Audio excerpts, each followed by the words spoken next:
Hey guys, we're back. Barnum Banter, episode 2. Back again. It's actually been a really incredible journey the last few weeks because, incredible and painstakingly... Painful, yeah.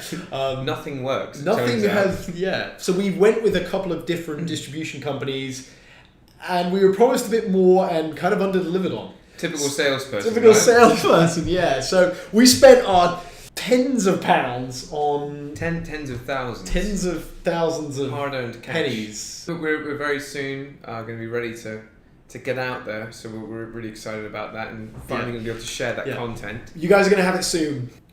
Right, so today our topic's going to be work-life balance. Well, it's Tuesday. It is Tuesday. It's been a long one. Tuesday, the day before hump day, so we've had 2 full days of work. How's the week been? I'm working like quite late and quite long hours, but it's still very, very enjoyable. You know, I'm feeling this week's gone pretty good so far. Yeah. So things slightly consumed by work. Do you feel at the moment? Or? Absolutely. I meant, for instance, yesterday I did a full day's work and then went and met a person who wants to get involved in something else I'm doing on the side. So that took up until about 11 o'clock yesterday. So I think my full day was 8 o'clock until 11 o'clock at night. So yesterday was... Yesterday was work, but the thing is, I'm still completely in control of it, so the mixture is fine for me. How about you? Yeah. How's things with you? Yeah, man, I mean...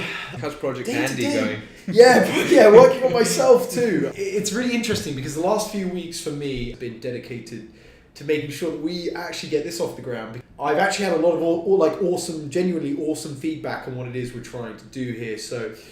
trying to hone into exactly what people want to hear and how best to distribute it and finding the right distribution partner to make sure as many people can hear it as possible.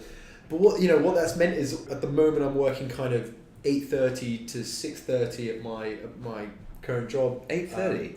Yeah. Whiz. Yeah, and it's a bloody... I mean, I take the Northern Line to work, and it's a nightmare. If I get to Elephant and Castle at a particular time, there's about a 3-minute window where it's either okay, or I have to wait for about 3 trains to pass. So get to work full time until about 6:30, and then get home, and I find myself dedicated to making sure that we're working on editing these audio files. Yeah. You've actually been very good at that compared to me. But I'll be honest with you though, it's because I've got just so much stuff on my laptop from over the years and stuff. So I've had to clear mine up in order to be able to do this. But I think what's really important as well is that we actually let people know this is our 3rd attempt at doing the second podcast. Yeah. And I think the first one we did, we were able to kind of just we had no idea what we were doing.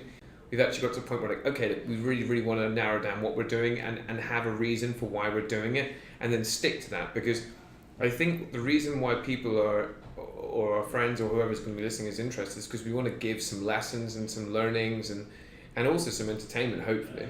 But the way to do that is to make sure this is actually educational, not just full-on banter, which we can also promise. Yeah. Well, we can bring the banter as long as we're getting the message across in a hilarious way. So Rory and I used to work together at a drinks company. One of the great learnings that I always tell people from working at WOW has been we tried so much that we learned a lot about what not to do. Yeah. But learning what not to do taught us what to do, in a sense. We had this vision of starting up this podcast, and it was so simple in our heads. It was...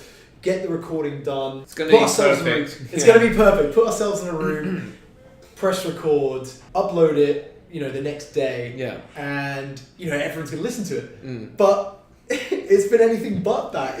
Turns out it's just as hard as starting a company and running it and promoting it and whatever. Yeah. And it's that trial and error and basically stepping out of your comfort zone that's actually been quite a therapeutic experience for me. I look forward to it. Yeah. It's good, man. I mean, it's free therapy, right? That's what we were joking about. Free therapy. But I guess what we are going to focus on, it's a conversation on mental health, on experience of this, coping mechanisms, what we do, and what we're passionate about. And then today's episode is purely going to be based on what work-life balance is for us. We can't speak for everyone, but we can very happily give you an insight into kind of what we're doing. So when we first discussed this topic, the work-life balance, we kind of sat back and said, what does that actually mean to you? So what if you were to define work-life balance for you, what would you say it is? It's actually a really tough question. But I mean, I'll just kind of just shoot from the hip with this one. Work-life balance for me is what I do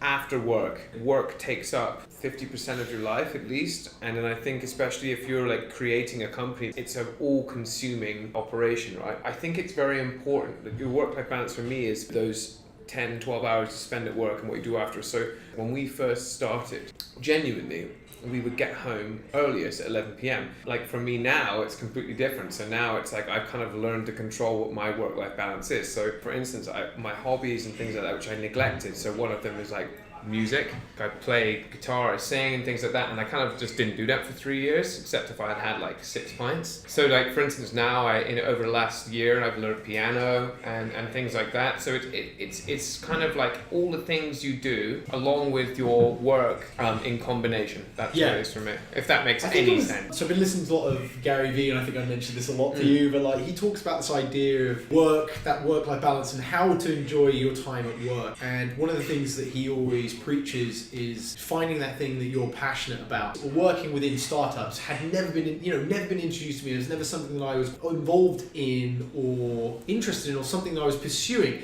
Yet I was brought into this environment through the opportunity that you gave me at the company. Ever since then, I've kind of learned that actually that particular space and being able to take something that is, pretty much nothing and turn it into something that we developed over time and we put our own spin on and we created soul into as well.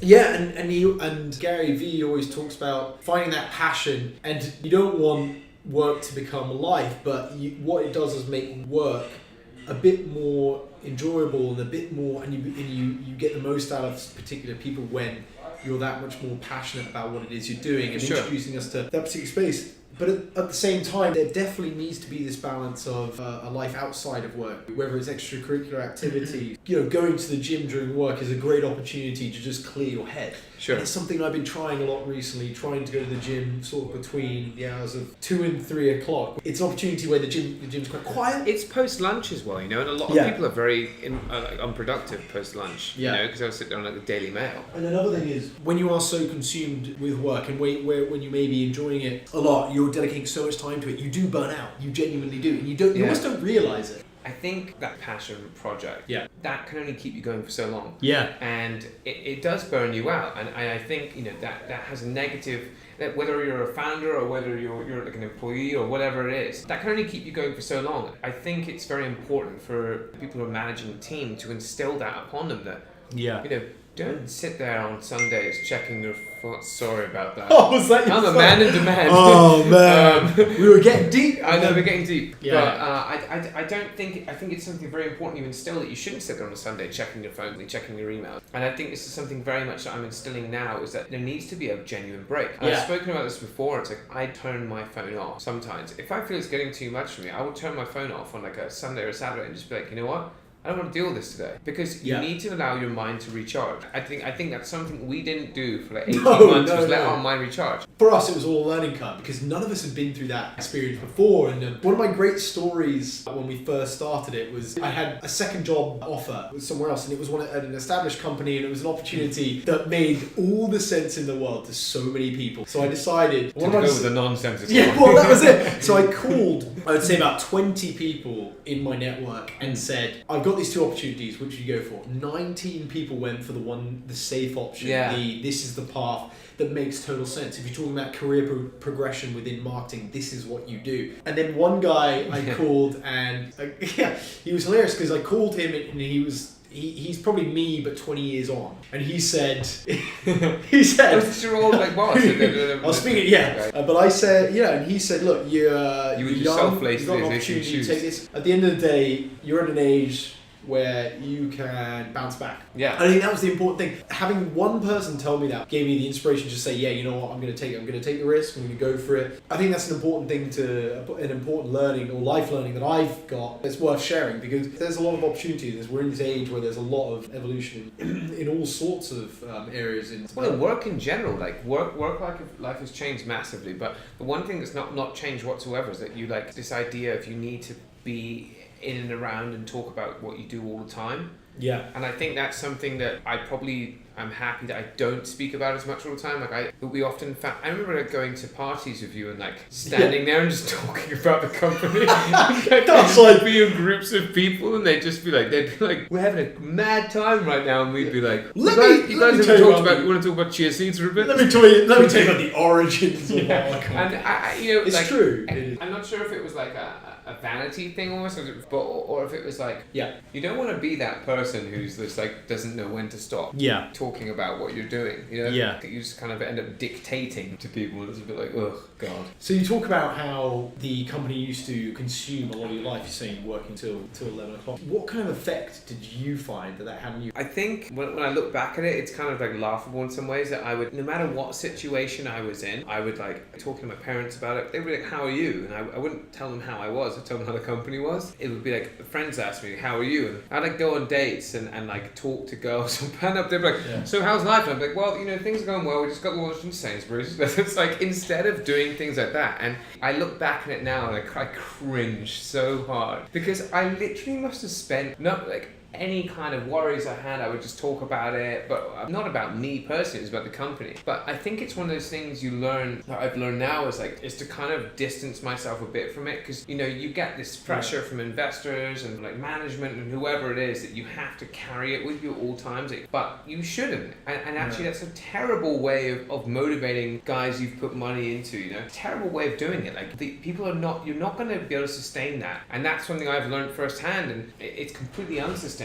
I actually think I lost my own identity in many ways, and I think this is a huge learning I have now, is that the company is not you. It's very hard sometimes to find that balance of what that is and to see the difference, but you need to make an active choice to make sure you don't do that.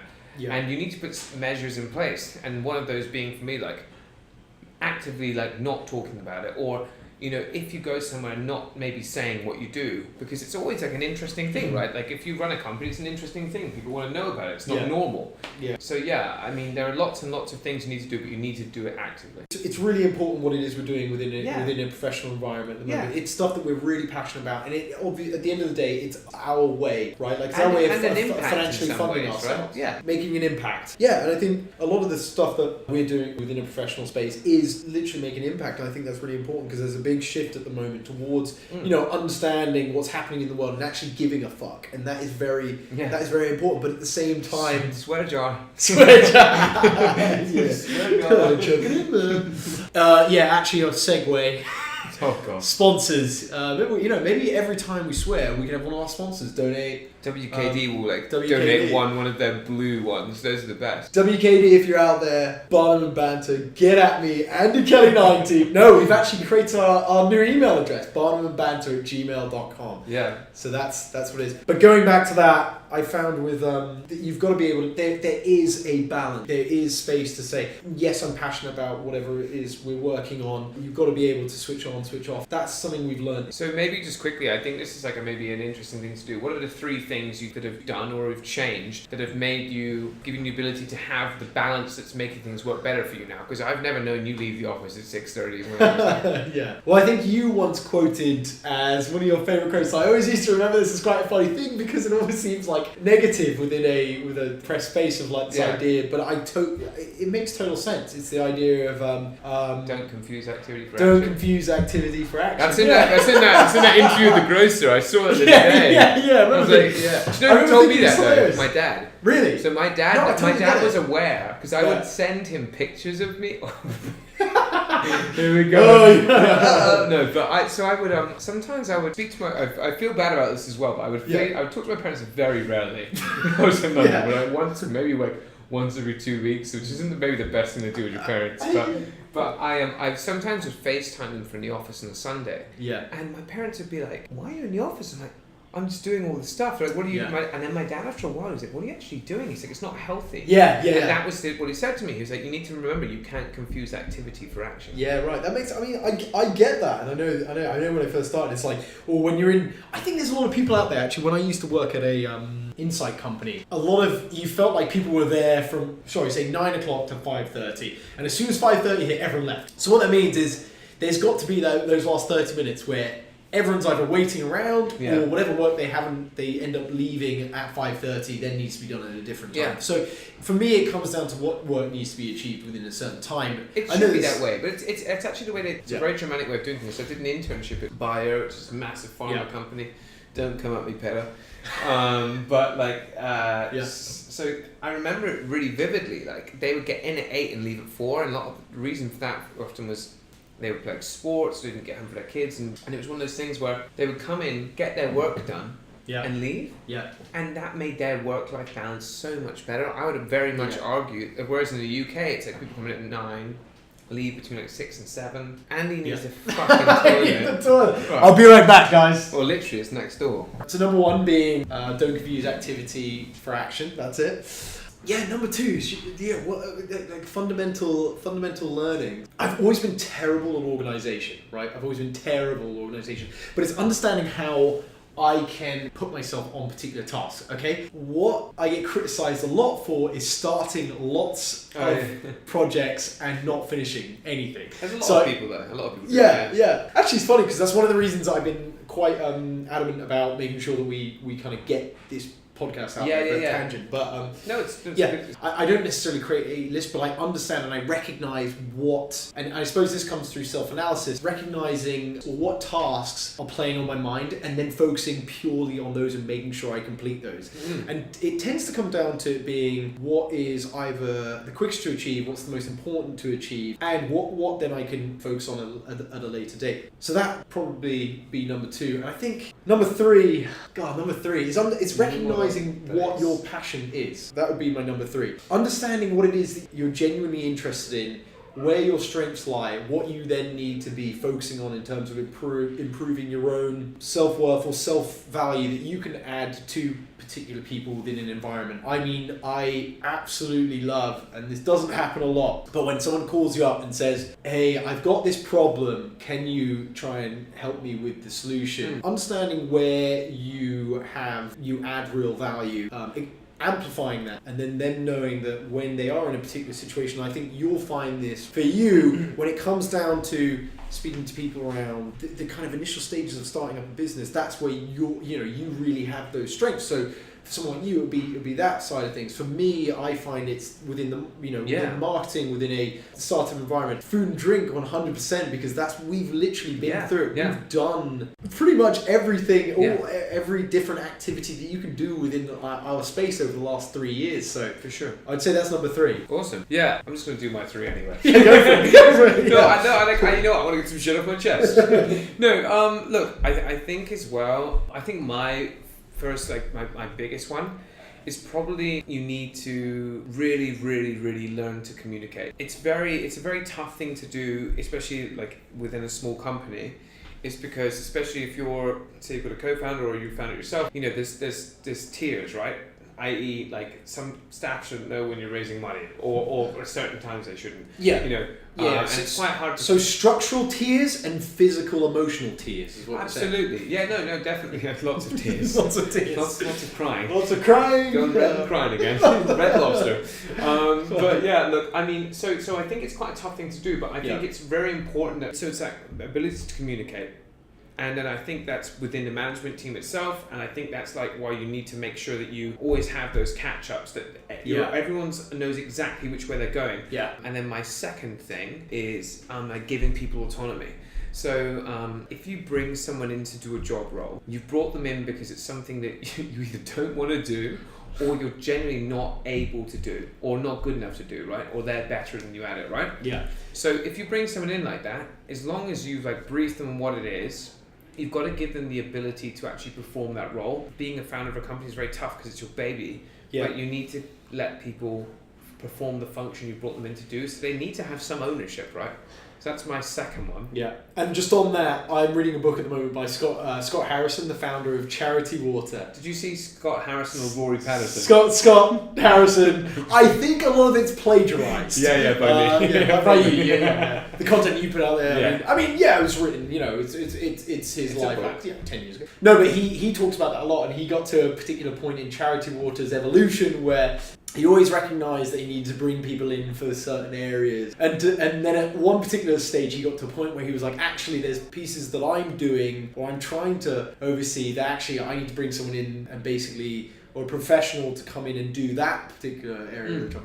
And that's one of the things that he really stood by. And that's a really important thing to do, right? Like, you're there to get it off the ground. Absolutely. And then bring people in. It's something I probably I hope anyone future takers would put money into. I do. It doesn't get put off by this. But anyway, it doesn't matter. I don't really care.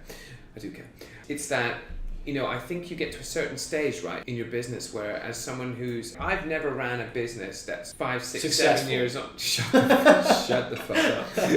That's 5, 6, 7 years on, and is an established business and just needs to grow. Yeah. It doesn't need to reinvent itself or invent itself in any way. It's just to grow, right? Yeah. So I think if I was in that state, I would just bring in a proper CEO who's done that and knows that. And I think it's very important you need to know when you're at that level, to step aside. Is it? I mean, but is that hard? Is that a hard thing to know? Like, do you ever feel you must feel like you're babying this thing and it's your thing, and you don't want someone to come in and step over? You know what? Honestly, when I could feel myself before I left, that there's certain times when it was I don't quite have the knowledge I need to have. Yeah. And I don't believe anyone there has the knowledge we need to have at that time. Yeah. And that, you know what I mean? So I'm comfortable saying that. And you know what? I hate saying it sometimes. And but actually, no, I don't hate saying it. But when you're young, I never used to listen to what my dad said when I was young. But I genuinely still believe it. And he always said to me, that you don't know how to run a business. He's you know how to start a business. Yeah. And I think it's obviously you can learn on the job. But if you're at the very top of the ladder, and you want to make these big decisions. Yeah. You almost shouldn't be kind of learning those things on the job, you know what I mean? Obviously, over time, you'll develop the skills and whatever, but, I think... But actually, just on that, Rory, just thinking back, and maybe this was because we were so invested. Yeah, we were more invested in it than I was, but I was also. I felt like I had that investment in it. Yeah, dude. We did clash over certain things, and there would be areas of. There's someone hoovering right outside the door. Mate, this is what happens when you do podcasts. It is now 8:00. 8:06. We did genuinely clash over things. Well, it's good. It was hilarious. Yeah, it is, but it was it's good to be passionate. It's hilarious because at the time you kind of felt like your job or everything was on the line, but really it was just an opportunity for us to just kind of get everything off our chest. And we were around each other so much, and the whole team was around each other all the time. And just leading on to I think what our next point will be. Yeah.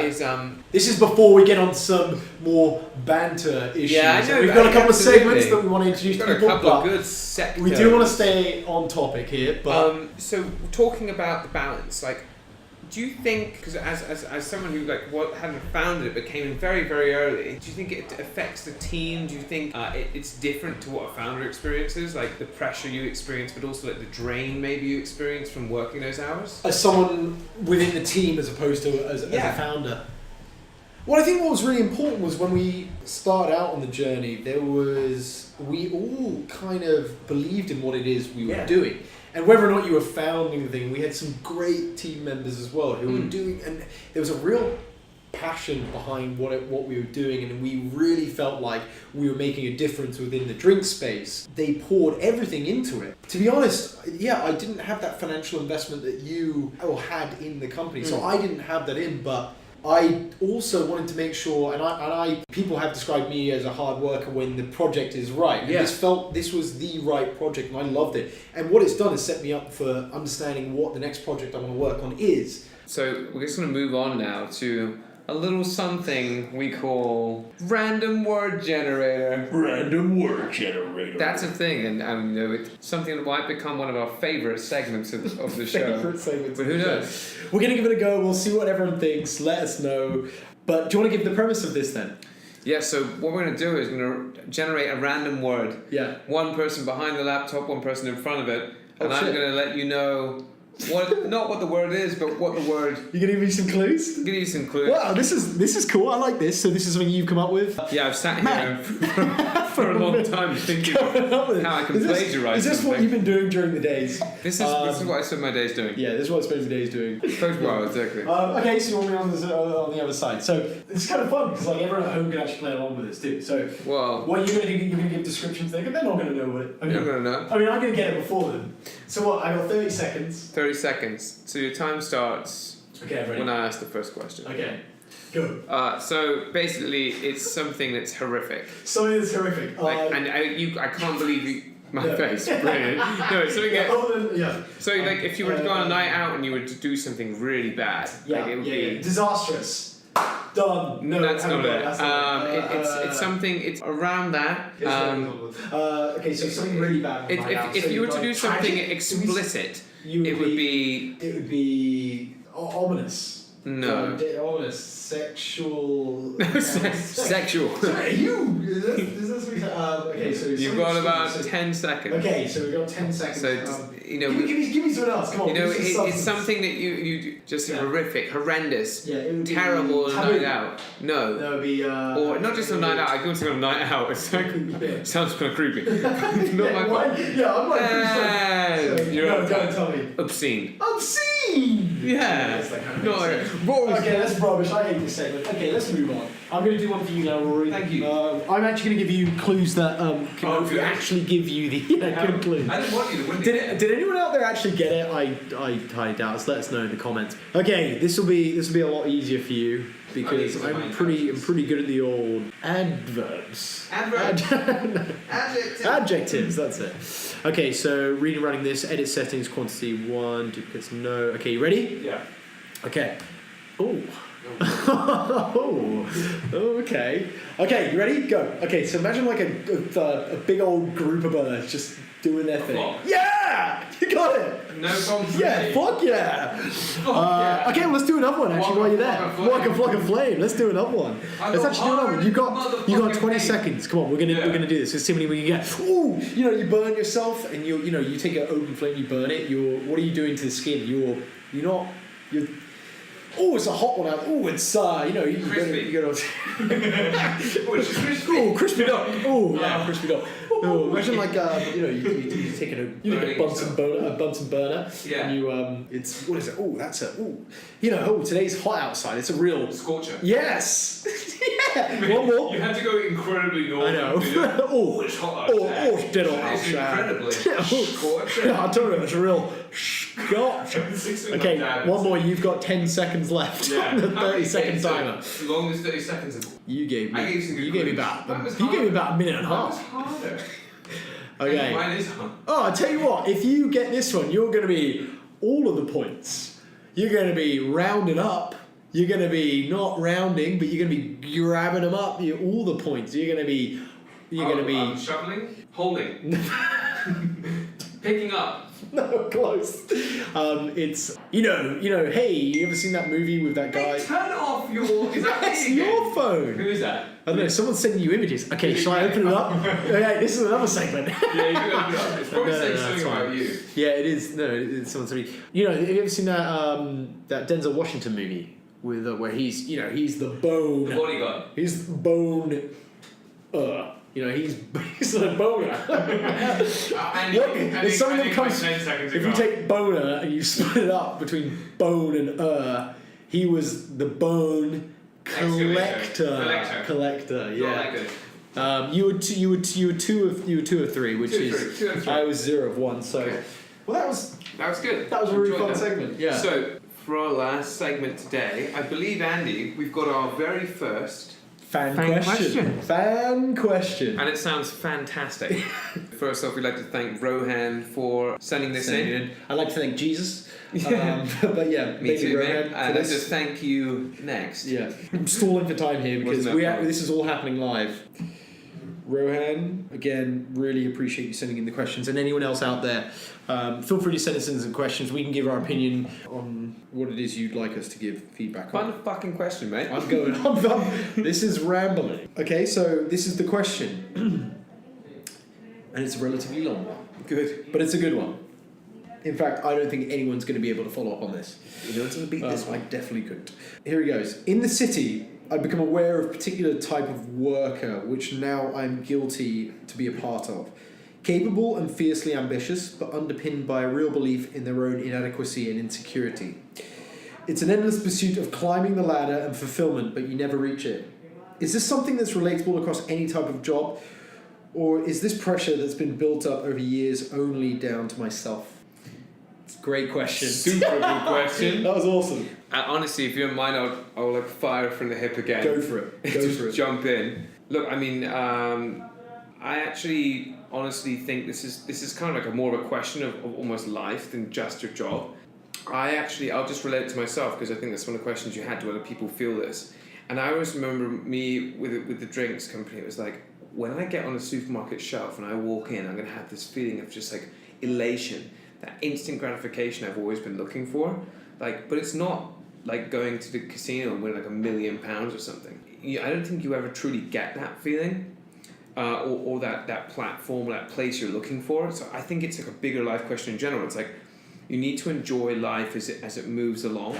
Like it's like that eternal search for happiness. Happiness, like as cliche as it sounds, isn't a destination; it's a journey. Yeah. And so I think if you're always going to be chasing that and never getting there, it's very detrimental to yourself and your mental health and even your physical health. Genuinely, what I would say is that if you're still having that and you've been doing the same thing over and over again, then you're probably not doing the right thing. So I'd probably say look at something different because it's not going to change. And not to sound negative, but like you know, I think if you're looking for that you're never going to find that destination. So you need to find the thing or the job you want to do or the life you want to live where you feel that happiness throughout. Awesome. I think I'll leave it there. Rowan, I hope that in part gives you our opinion on that on the question. Awesome question. Thanks for sending it in. Awesome question. Thank you so much for sending me that. I appreciate it. And that's it. I suppose that's the end of episode 2, and hopefully within the next week we'll have this live. We're off for some vegan chicken wings. We're off for vegan chicken wings, and I hope we've been able to at least explain better what it is we're about and really stick to the task. I know a lot of people have been feeding back on episode 1. We tend to go off on tangents, but we're really trying to give you some of our own life lessons back or feedback on things that we've been through, and really do reach out to us and follow us on Facebook, Instagram. Give us feedback on the post that we're putting out there. And yeah, that's pretty much it from us. Barnum Banter, episode 2. Thanks for listening. It's done. The circus is in town, but we're out. We're out. Cheers, guys.